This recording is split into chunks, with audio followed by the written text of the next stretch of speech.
So, welcome to Mysterious Goings On. I am your temporary host, Brian Hutton. And the reason I'm your temporary host is I am joined by Alex Greenwood. And so I've turned the tables on Alex. He interviewed me earlier in the season. This is a season really focused on creativity.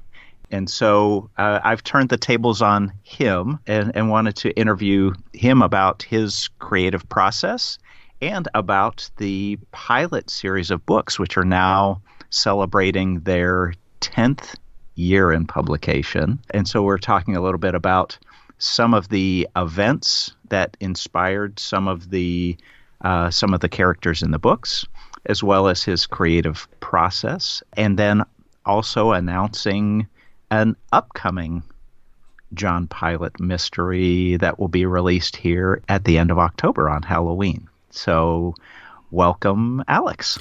Well, thank you, Brian. And I might say you're doing a great job sitting in my chair. And Thanks. I'm having a lot of fun with this. And thanks again for the idea. Sure. I think we mentioned it last time. It's like I didn't go to Brian and go, hey, interview me. It's just he just organically said, well, look, man, I'd love to talk to you about what you're doing after we talked. So it's been fun, and I also appreciate the listeners' forbearance because I tend to blather, but I get excited about these topics and just go. Sure. And there's a lot of it's been, if you listen to the last week, it's kind of a rich tapestry of stuff that went into the formation of the pilot series. It is, and for me, having read the books, and I think a lot of the listeners have read the series. A little peek behind the curtain on the process, and I think is really fun for me. I thoroughly enjoy that because you honestly do something that I can't do, certainly not as well as you do, and so it's fun to see how you go about it. So, well, thanks. It's really just a matter of practice. It's just.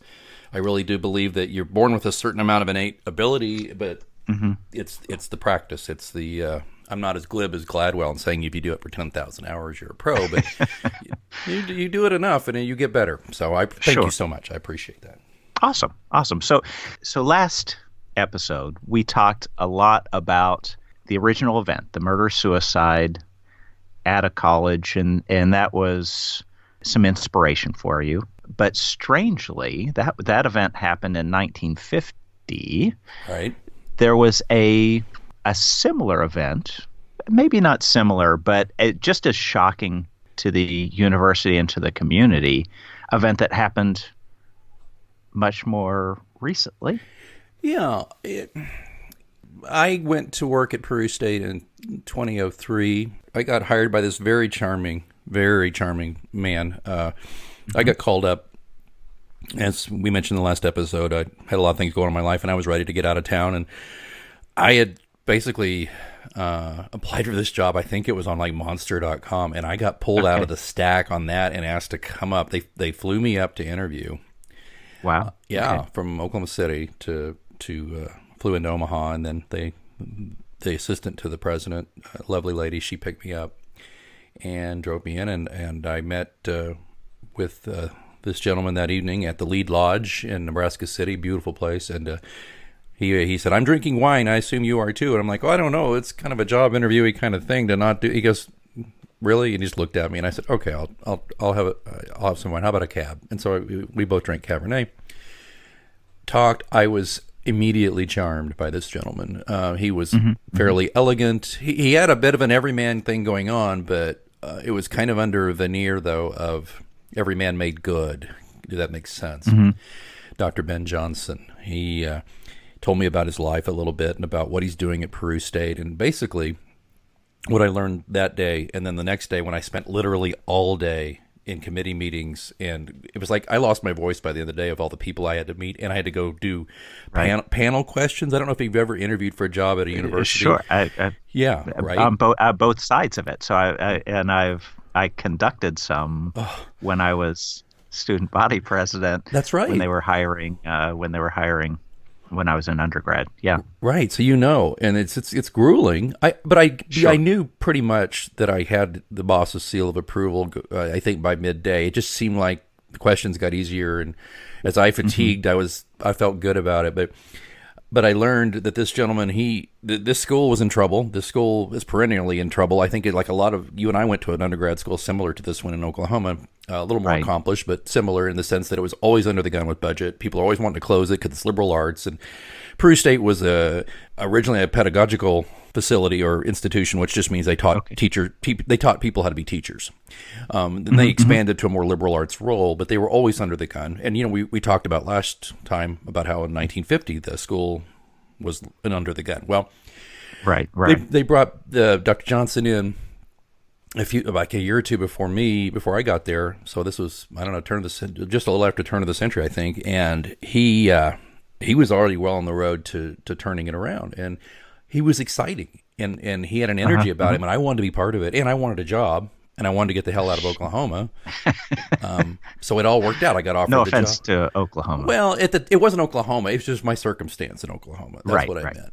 But I remember I got the phone call when I got home, like the afternoon the next day, and it was Dr. Johnson, and he's like, I want you to come work with us. We were super impressed, blah, blah, blah.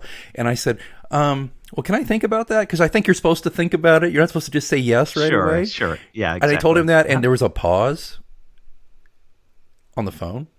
Uh-huh. And I was like, is that okay? And he goes, well, I just assumed that you were as excited about us as we were about you. And I said, oh, hell, all right, Dr. Johnson, I'll take the job. Can you, we worked out he laughed, and then but he had me there. He was just really good. And so I went and worked there. I was his assistant on public affairs and marketing, and I did marketing and public affairs there, and his director. And as we mentioned last time, I was in the same building where all those murders took place, 30 plus years before. Right. It was a great working relationship because I felt like I was truly his right arm in a lot of ways. Not for everything, but for those areas, he counted on me. He trusted me. Things went great. The first year and a half, we instituted online learning, which most schools had not done yet. You folded that in our efforts. We had like a 19% enrollment increase. It was outstanding work. So it was really great. And I loved the job. I missed my friends and family back in Oklahoma and stuff, but I was having a blast just getting paid to do something I was good at and meeting new people and just having a new experience, right? Sure. Which forms this basis for the Cross Township. Peru, Nebraska becomes like the inspiration for Cross Township. So Dr. Johnson, there's so many things I could go into with him, but about a year and a half in, he just started turning a little bit. And I'd seen him kind of turn sour on other staffers. And I started noticing he was kind of digging at me and sniping at me about stuff that didn't make sense a lot of the time. It was like maybe I'd done something mildly wrong on something, but it wasn't like a job killer type thing, but it started to get more and more like that. And a little verbally abusive at times. And I was just like, wow. And I kind of talked to him. I said, what am I doing? And he would just, long story short, he would just kind of start doing the mind game kind of thing on me a little bit. I could see this because I'd seen him do it to others. And he started seeing people I was friendly with on campus and then started saying, I think you spend too much time with them. I think you need to not have lunch with them anymore. I worked really well with somebody at admissions, and and he started implying that I was trying to do something with her inappropriate. He started that kind of thing. And I was starting to feel very isolated, and I was a little fragile emotionally after going through all this stuff I'd gone through before I got there. Deaths, a couple of deaths, near-death experience for myself, loss of status, loss of an election, all these things, and I was isolated. But add to that, you were also physically isolated, being in a very remote, very rural kind of atmosphere, away from all friends and family. Right. And literally isolated by the weather a lot. When it snowed up there, you live in Chicago, right? I mean, this was the first time in my life I'd experienced 4-foot snow on a regular basis. Right.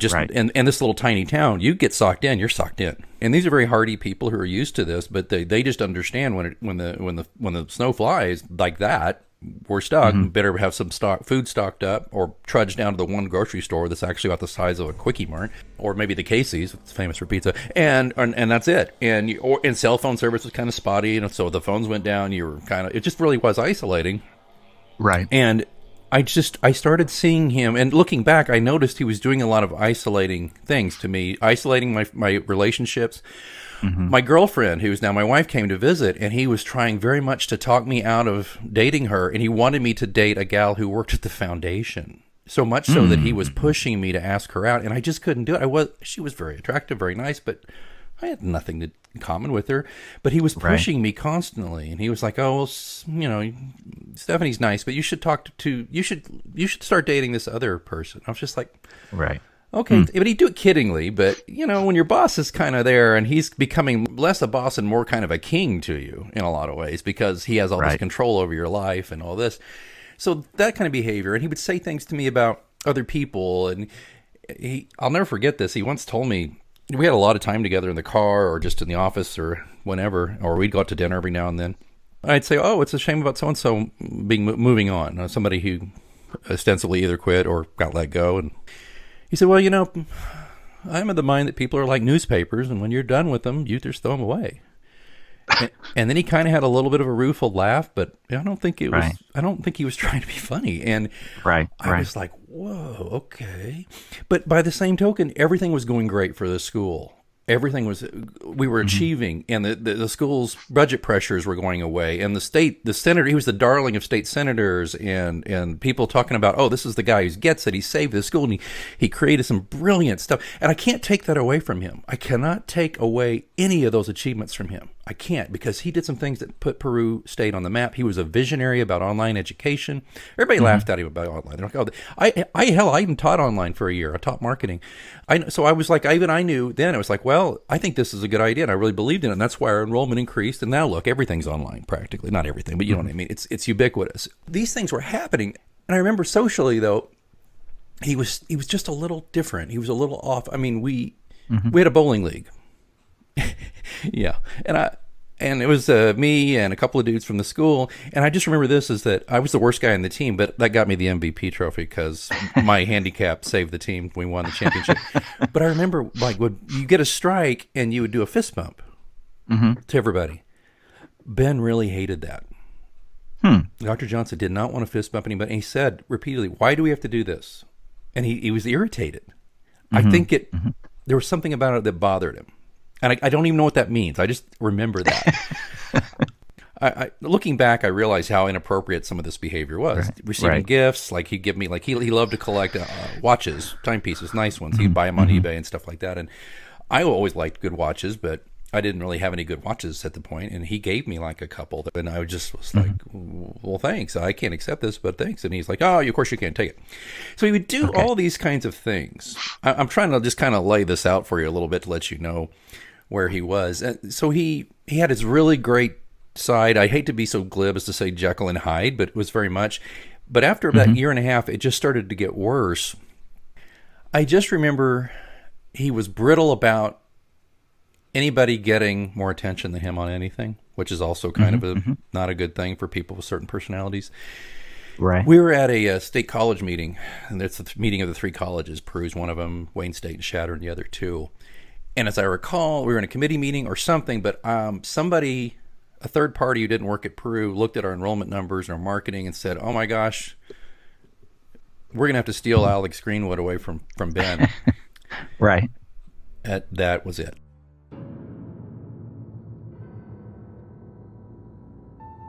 It seemed that from that moment on, I was no longer the fair-haired boy with my boss. I was apparently somebody who was a threat to my boss. And even though I was helping him and just doing everything I could to make him a success and make Peru a success. And he changed. He was very cold to me at that point, and he would berate me and behind closed doors. He would criticize my job performance. He brought me in one day, and he had a few just, I thought, silly things. He says, "This is going in your record." I was like, what did I do? He goes, this, and that. It was just all this stuff. And he knew how psychologically I was already feeling isolated, and I was frankly depressed. The weather, I think I had a little bit of seasonal affective disorder and at times going on. I can just remember he did all these things. He built me way up, and he read this newspaper. He got everything out of me he could get, I think. And then he started finding ways to tear me down to get me to leave. Right. So almost 2.5 years in, I couldn't take it anymore. I mean, it was literally every day was like, is he going to yell at me or is he going to pat me on the back? Is he going to tell me I did a great job or is he going to tell me not to eat lunch with my friend Les in the cafeteria anymore? You know, is it this? Is he going to accuse me of trying to sleep with somebody in a different department? Is he going to do, you know, all these things? And I decided I got to get out of here. So I started looking for work in Kansas City, and Stephanie and I talked about it, and she was in Kansas City, and I let it slip who I thought I could trust, who was probably just as scared of him as I was. So she kind of, in my opinion, toadied up to him and said, well, hey, Alex just told me he's looking for a job. So I got called in the next day by Dr. Johnson. He said, here, you're looking for work. And I said, yeah. And he said, well, let me just make it clear to you. This was like, I think August. He said, if you don't have a job by October, you might as well just go ahead and walk because you'll be fired at that point. Wow. Completely illegal, by the way. Yes. But it was just me and him in the room, and how could I prove it? And I was just like, well, okay. Right. Well, fortunately, within a couple of weeks, I had a job. I was vice president of a TV station in Kansas City, so I was on my way. So it's further proof, by the way, that I was very good at what I do, and obviously Sure. He just wanted me out of there. So this is the thing. So then everybody knows I'm going. So I think I'm leaving by, October, November, I'm leaving. Like before I go, Dr. Johnson has a going away dinner for me at a local restaurant. And I didn't want anything to do with him. And he was all patting me on the back and glad handing and aren't you great? And all these people there. And they gave me like some going away stuff. I don't remember, but it was just as if, oh, this is our wonderful hail fellow, well met. He's done so great. We're going to miss him and all this. It was like he was like doing PR with everybody else, I guess. But in a way, I took it as him basically saying, screw you, by the way. It's like he looked me in the eye, shook my hand to send me away. It's like, this is what I do.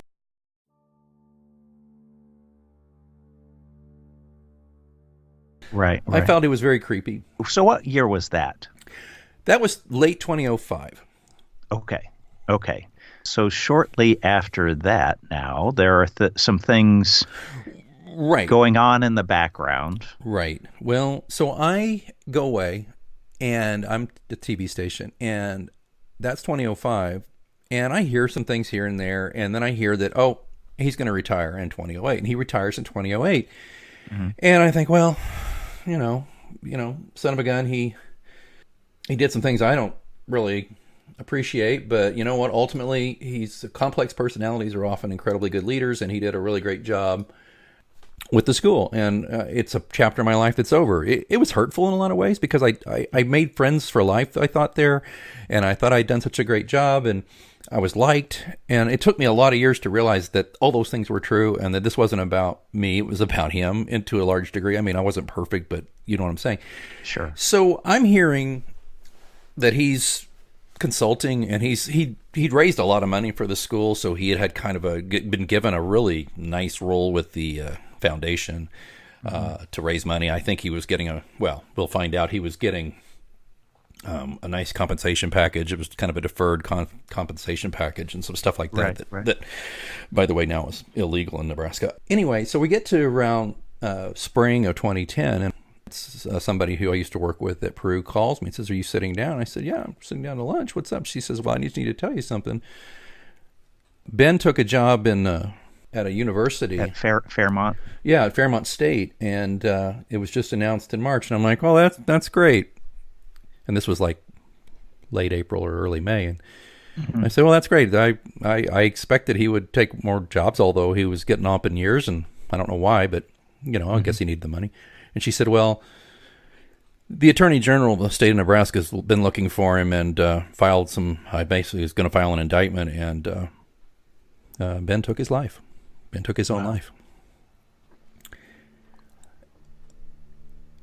The press release at Fairmont State said that he accepted the job in March of 2010, and by April, back to another April date, just like 1950, Ben basically, what was happening was they found out he had been embezzling.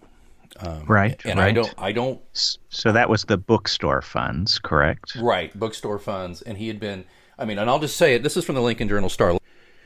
The former president of Peru State College apparently used about $43,400 from a university-related account to pay personal bills. State Auditor Mike Foley said. Ben Johnson, who left the college in 2008, also didn't reveal a felony conviction and misled state college leaders about his previous employment when applying for the presidency at Peru.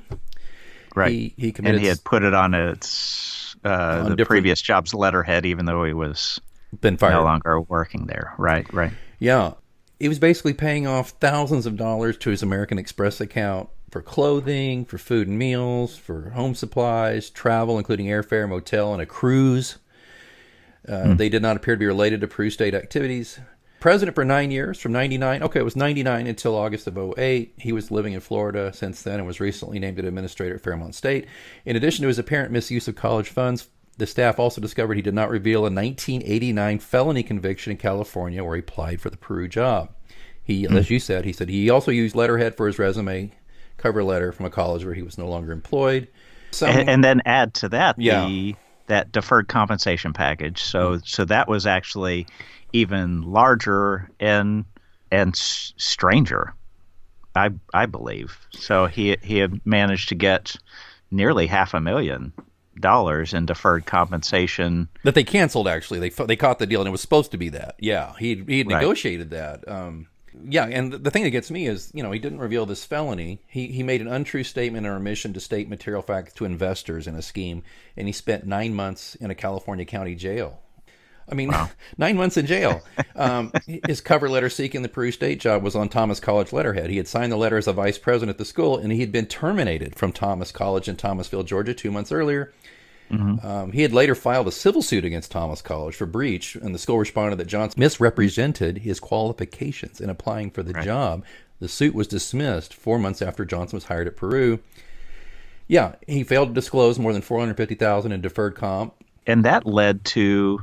I would jump ahead just a little bit, just to kind of tie a bow around that. A state law, LR 431, that the state of Nebraska no longer it requires that all that type of compensation be revealed and out in the open. And I have not read the law in its entirety, but I think the regents or others need to be aware and approve of any type of compensation of that kind. So. Yeah, and perhaps I think it probably also means that a lot of my former colleagues at the Nebraska State College system were looking a lot more closely at resumes and checking criminal records. I mean, Jesus Christ. I mean, E-Verify people. This guy this is a convicted felon. This is a former convict who has basically charmed his way into a position of authority. And he clearly, as you said, exhibited some pretty criminal and...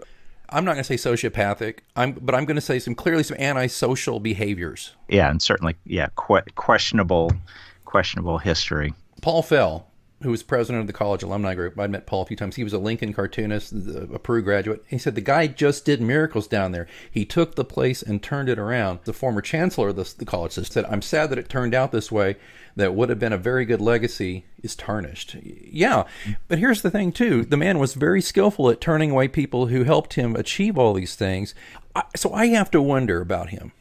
Did he turn away and start scaring away people who perhaps had, and I'm not being aggrandizing here, but who had stronger personalities and who could threaten him in the sense that if they found out what he was doing, they would have the moral fiber to report it and not just cower?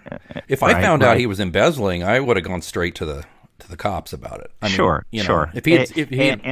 He seemed to maybe block relationships that might, since each person at the university has one piece of the puzzle. Yes.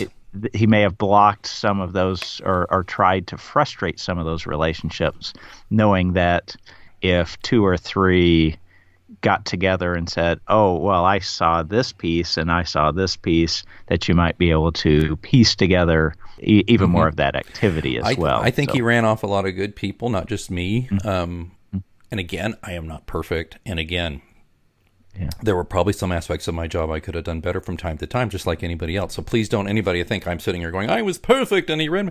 But this guy did some stuff There were other things I'm not going to go into. There's rumors and stuff like that I will not go into on this thing out of respect for the people who loved him. Mm-hmm. But I believe a lot of those rumors because now that I in retrospect, put the pieces together, he did some really questionable things, obviously, and not just at Peru. Again, this is an ex-con. This is a former felon who basically got in trouble for, I think, defrauding investors. Right.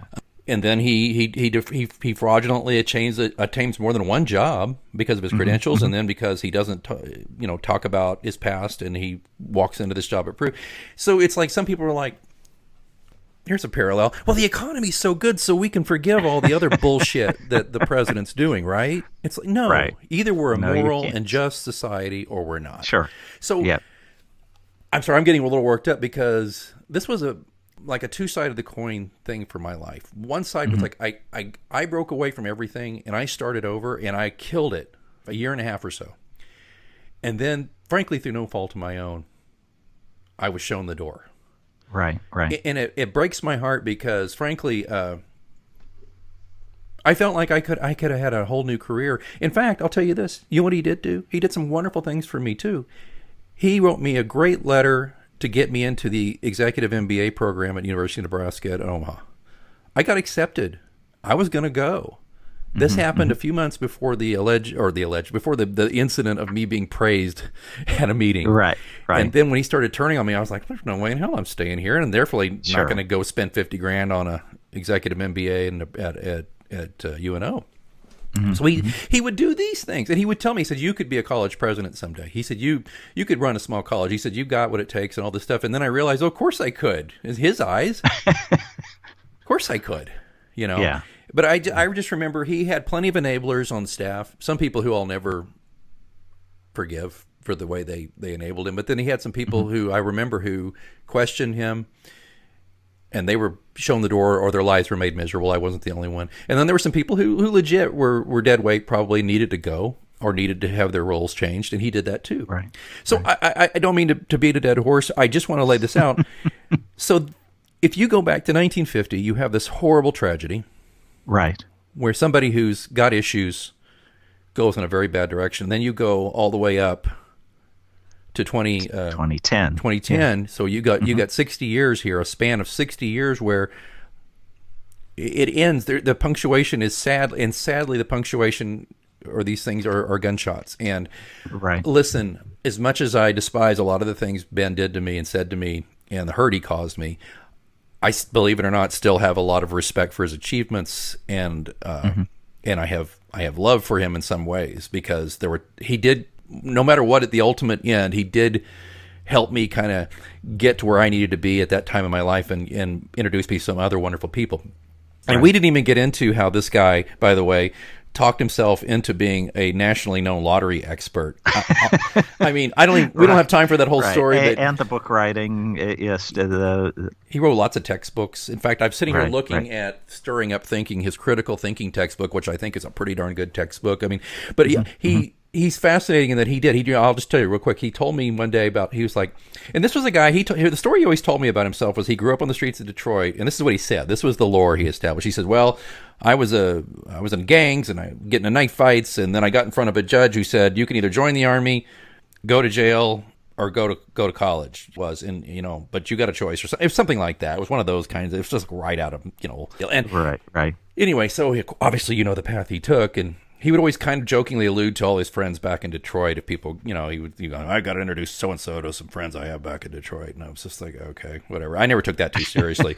But he told me one day, he said, he says, I decided I would become an expert on the lottery. And he boned up on it, but he would just gleefully told me how he started writing this column for the local paper, and then it got syndicated. And he's like, and I don't know shit about the lottery, but I pretended like I did. And he's written some books.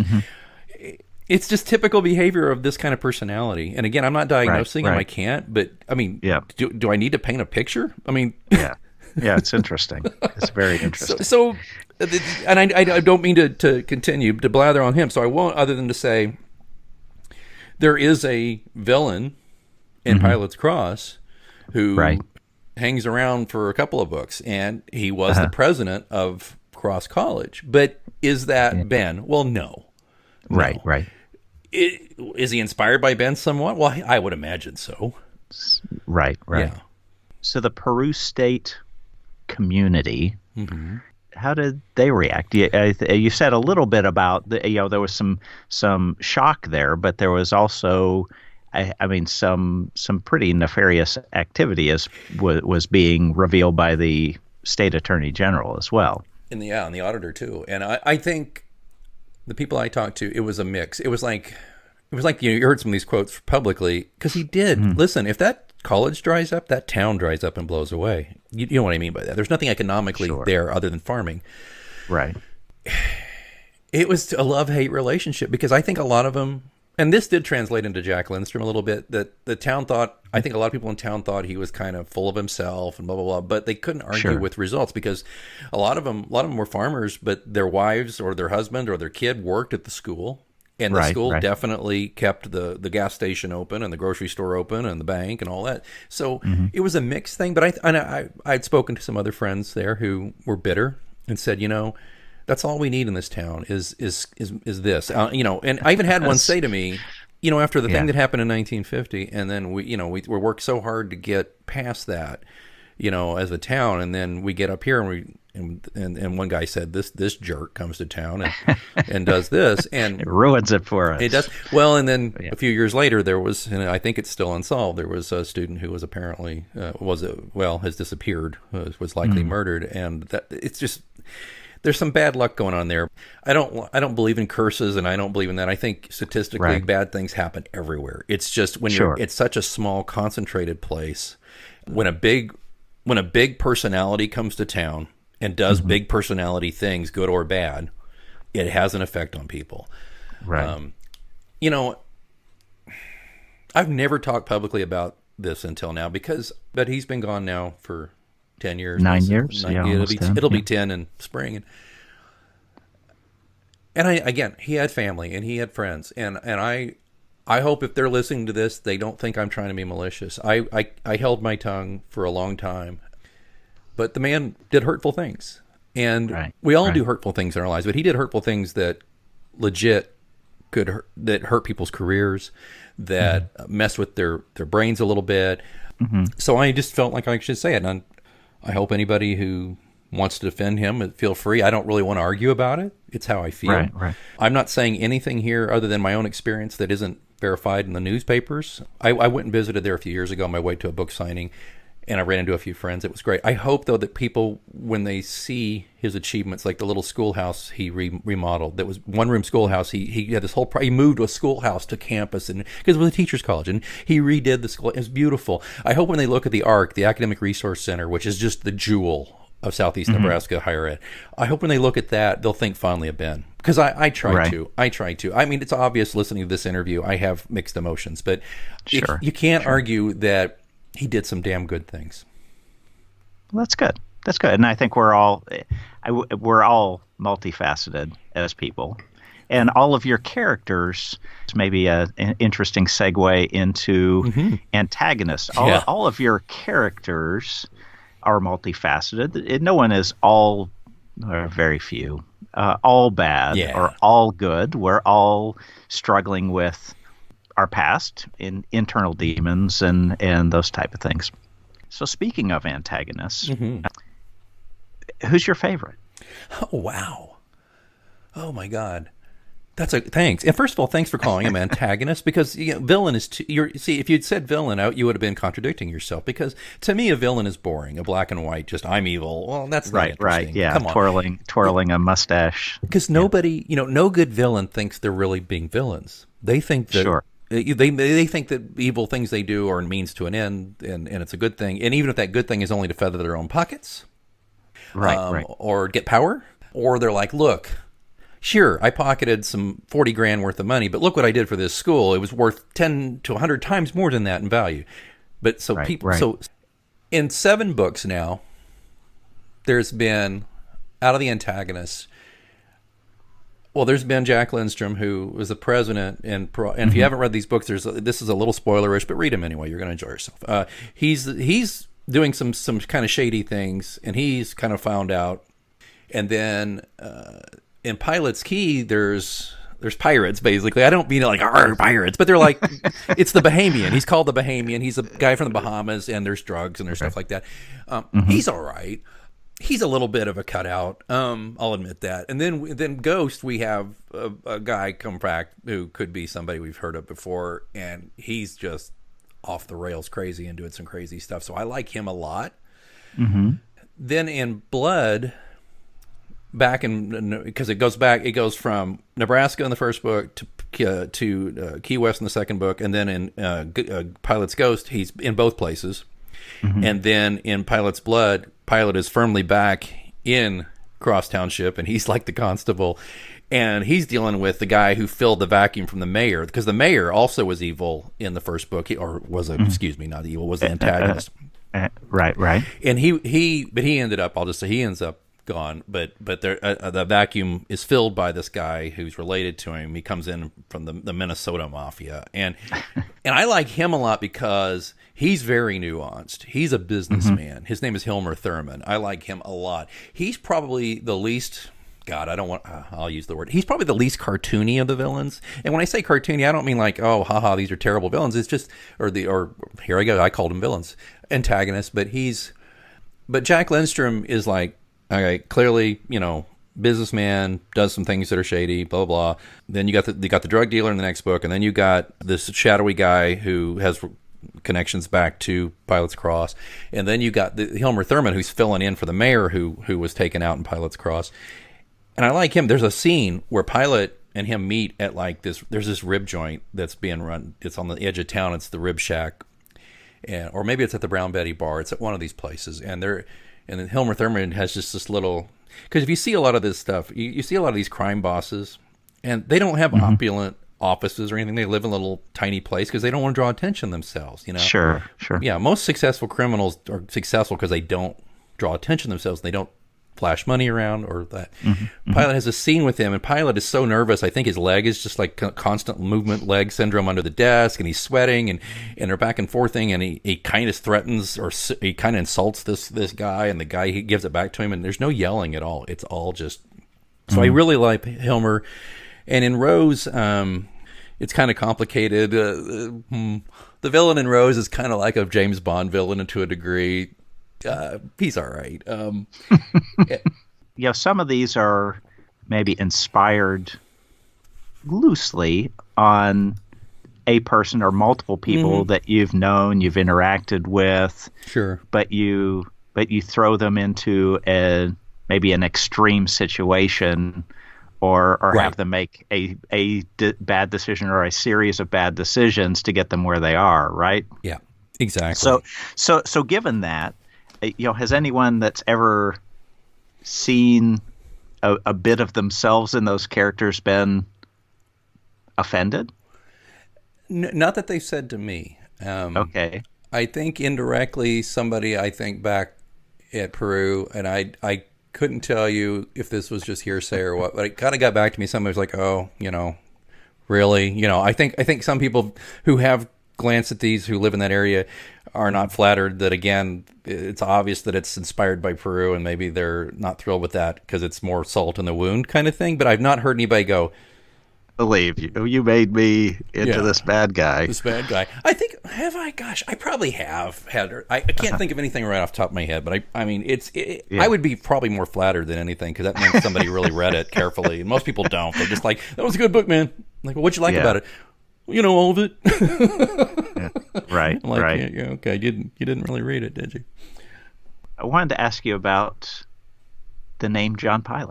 How did John get his name? Okay,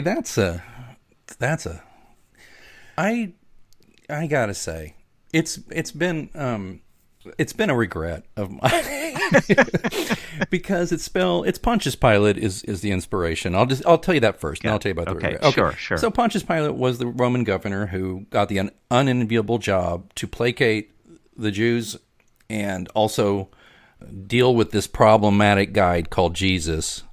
Then there was a lot of Jewish people there who wanted him out, and there was a lot of Romans who were like, can we just, Done with and it. Right. Pilate I don't think Pilate had any skin in that game. He was just like, I'm the governor. There's that famous line where he's like, I'm gonna wash my hands of this, and he's washing his hands. But I liked the idea of using religious imagery throughout the books, and I have to a degree. It's kind of dropped off here and there, but my editor and I were working on this new book. It comes back. I like the idea of religious imagery. There's a lot of threes in my books. Father, Son, Holy Ghost. If you kind of parallel to threes, if you look for threes hard enough, you're going to find it in just about every book. That's why originally, by the way, this was supposed to just be a trilogy, but it didn't happen that way. So now it's double that so far. I like the idea though that Pilate was a guy who got dragged into something. Because if you look at the entire character arc of John Pilate, he just gets dragged into stuff.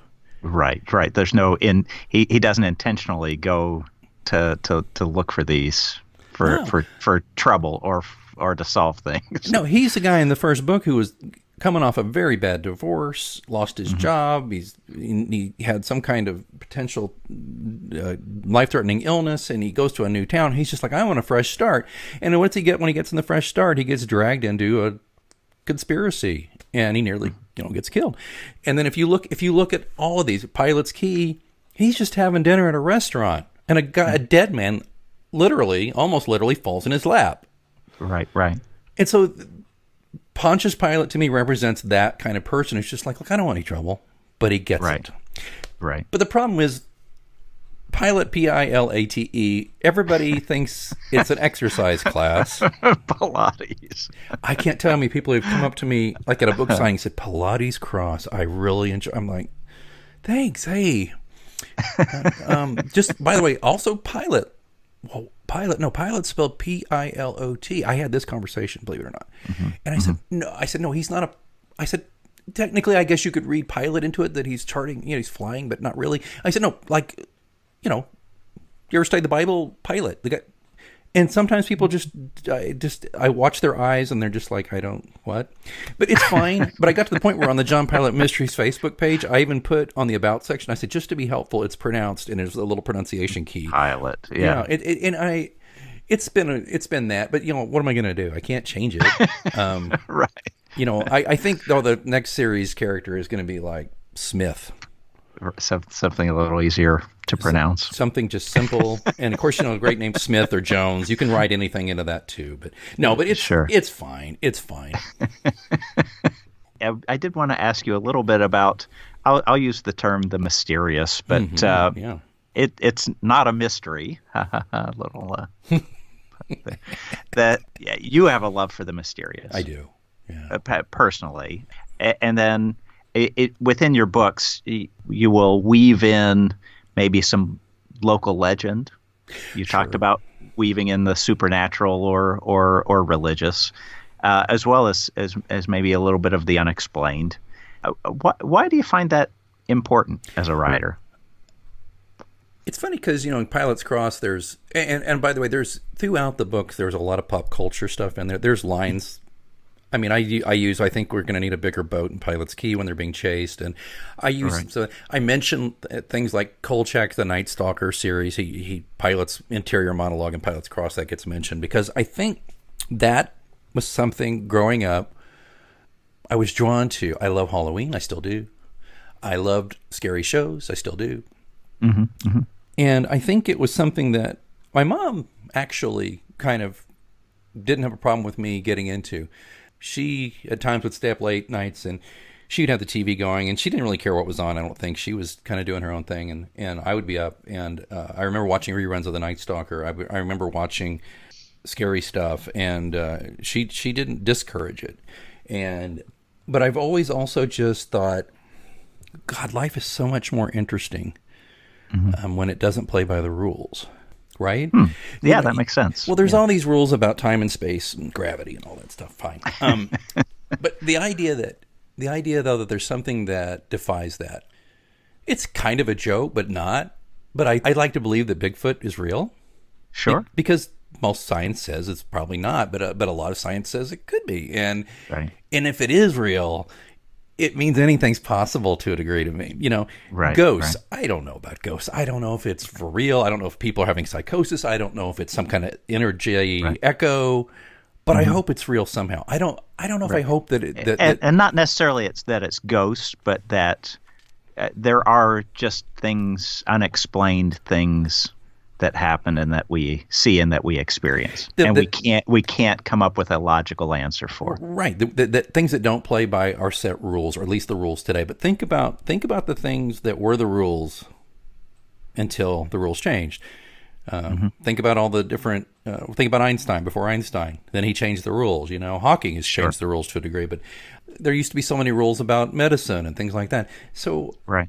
I like that idea, and I don't put it in Pilate series much. There's a touch of it, but I do talk about it, and I do couch him in sometimes those situations, those kind of dark situations. Or one of my favorite things I ever wrote was kind of a rundown of all the weird stuff about Key West, like in the first or second chapter. Yeah, and so that was one thing I wanted to maybe dive into is so each of the books, I think you will throw John into a local area and then weave in some local legend that may, if nothing else, add color to the conversation and add kind of a mental visual to what the people are like in an area. So we are, as a people, we are our legends too. And if in Key West, there's all these weird things that have happened. Like there was a guy who fell in love back in the day, like in the turn of the last century. He fell in love with this beautiful young woman. He was an older man, a doctor or something, a little approaching a doctor. I don't remember. Count von Kossel, I believe, was his name. And he fell in love with this girl. And, he was like 30 years older than her, and she didn't want anything to do with him. But then she got TB. And shortly before she died, she went ahead and married him, I think maybe out of a financial thing for her family. And long story short, and you can read the book, there's more about it, but family soon realized she's missing from her tomb. Because everybody in Key West is buried above ground because, right? And she had a little tomb. Well, they eventually find her mummified corpse. And the Count had been sleeping with his wife in more ways than one for a long time. And I mean, that kind of, thing, because there's that saying, all the nuts roll downhill to Florida, and so you have that, and then you have just all these creepy things that have happened, and I just think that those, again, not playing by the rules things informs the story, and it fires the imagination, and it makes it more interesting. I really, really hope that life is more interesting than daily life, because daily life is boring, and daily life is not interesting. So for the books, do you put John in an interesting locale and then research the legends, or does a legend that you stumble upon inspire you to have Pilate travel there? Well, okay, Cross is kind of an obvious one. I stumbled upon, and I also lived there, and I've always been intrigued by the small town mystery and creepy thing. But Key, as I mentioned last episode, my wife and I spent part of our honeymoon there in Key West. And so then I took a tour there, and I got to know the place. So it was kind of both. Sure. And Ghost, that covers Ghost. But then in Rose, Pilate's Rose, Jamaica, which, by the way, you were with me on the trip to our families. I was indeed. Yeah, so that was there. So then I did do a little bit there, but I got a little over my skis with that one, and I was really trying to really flesh it out and make the Jamaica parts bigger than it needed to be, and my editor saved me, because that Rose was a torturous book to finish for me. It wasn't going anywhere. And so we got through that. So I think that's the case. And the next book, which we'll mention before we go, is coming out on Halloween. It takes place totally in Key West again. The good news is I had recently visited Antigua, and I've got some other places that are on my list. So Pilate will probably go to some of those places too. Interesting. So you mentioned another potential Pilate book after this. I mean, do you see a finite end book? I do. For the Pilate series, or would you just kind of stop writing when it stops inspiring you? I would hope I would stop if it was just getting really terrible. Like if it was like, oh my God, he's just ticking the boxes and blah, blah, blah. And I was afraid that was happening a little bit, to be honest with you, with Rose, because I was really really forcing it because I hadn't put anything out in a while. And I literally have a couple of fans who contact me and say, I have one lady, Miss Tony, she calls me about every 6 months, when's the next book coming? She's got my number. Oh, wow. Yeah. So so I was like, oh, I got to get this done. But I don't like the term blocked. I just felt like I was having an imagination deficit, and I was feeling like I was like, I don't have anything more to say here. But anyway, I've got a number in mind, and we're halfway through. Basically, we're getting over the Terminator to the next second half of the series. At the rate I'm writing these, though, I'll be just into my 60s when I'm done. Okay. And I think by then it probably will be a good time. But Pilate kind of ages with me. He's a few years younger than me, but he ages as we move along here. He doesn't say the same age.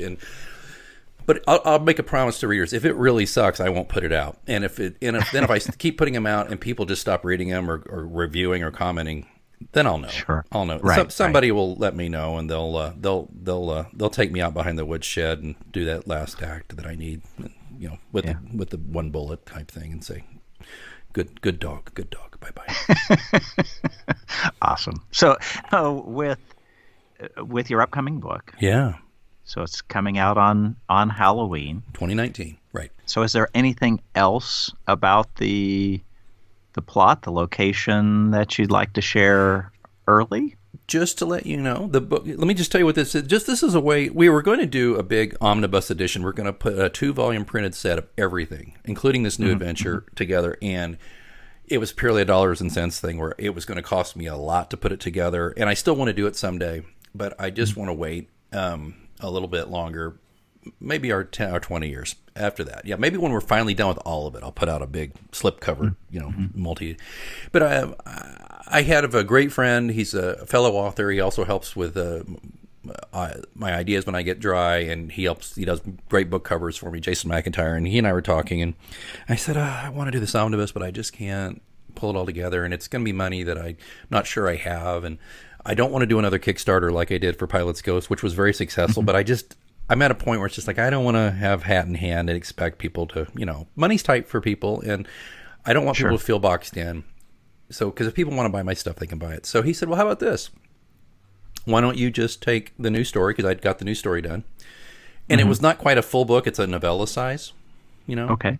It's several thousand, it's up there, but it's not it's not like the usual 60,000 word book at all. It's like about 15 or something. Why not tuck that in at the back of the last Pilate book of Pilate's Rose and call it a 10th anniversary special edition? And featuring the new story, which, by the way, is called Pilate's Shadow. Very nice. Yeah. Very nice reveal. Yeah, thank you very much. Thank you. Thanks for setting me up on that. And Pilate's Shadow is going to be at the back of Pilate's Rose. So what's going to happen is it's going to be out, by the time you hear this, it's going to be available on Halloween, and it's paperback only. Okay? So if you go to Kindle and buy Pilate's Rose on Kindle looking for this story, it's not going to be in there right away, okay? In fact, we'll probably only release this special edition probably as a print only. I would like you to buy the paperback.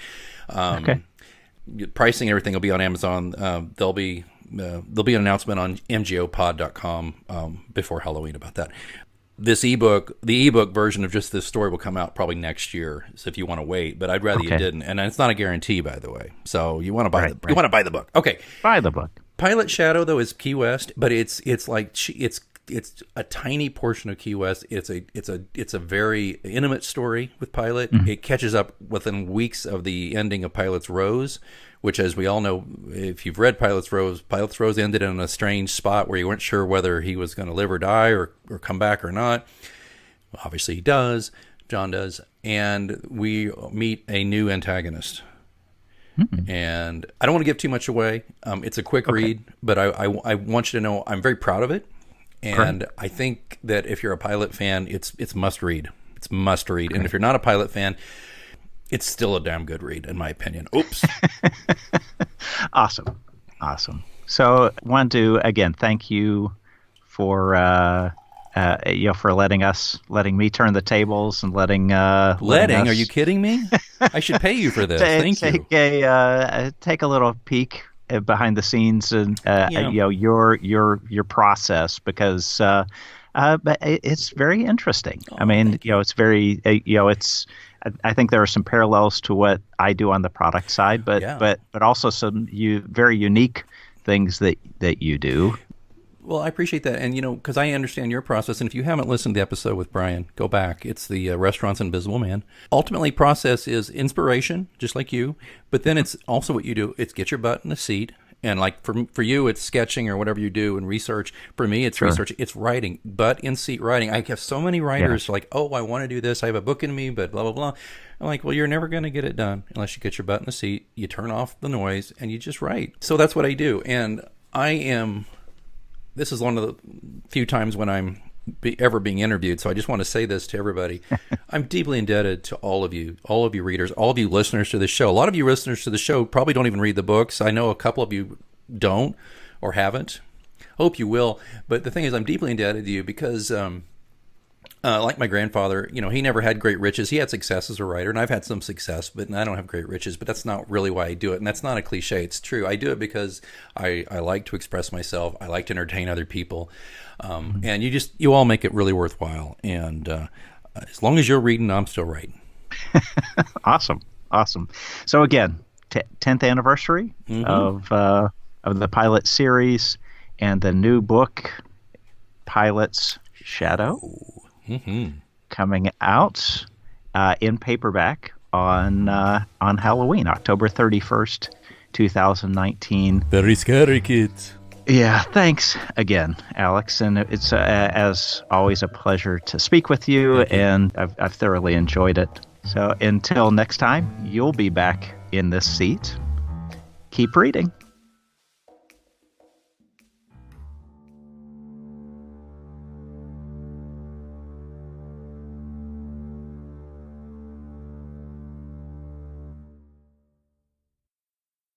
Whiteout conditions. I haven't seen a blizzard like this in 50 years. You'd have to be crazy to go outside tonight. Small towns keep their secrets, sometimes for decades, until an outsider dares to ask questions. The president of Cross College was assassinated by a professor who turned the gun on himself in November 1963. Why? Well, that's a $64,000 question, isn't it? When John Pilate moved to faraway Cross Township, he left behind a life he was eager to forget. His new job at Cross College would be a quiet place to rebuild his life, or so he thought. Sometimes small towns reveal more than secrets to outsiders, and what was meant to be simple can easily become complicated. John, I want to be with you, but I don't think you're going to stay at Cross for long. And a mystery can be as powerful and irresistible as love. There's something going on here, and it's all tied to the murder of the Cross College president in 1963. John, it's not your concern. You really don't fit in here. For your own sake, get out of Cross while you can. And Pilate may self-destruct on his own if his imaginary pal Simon gets his way. Why not end this? Escape this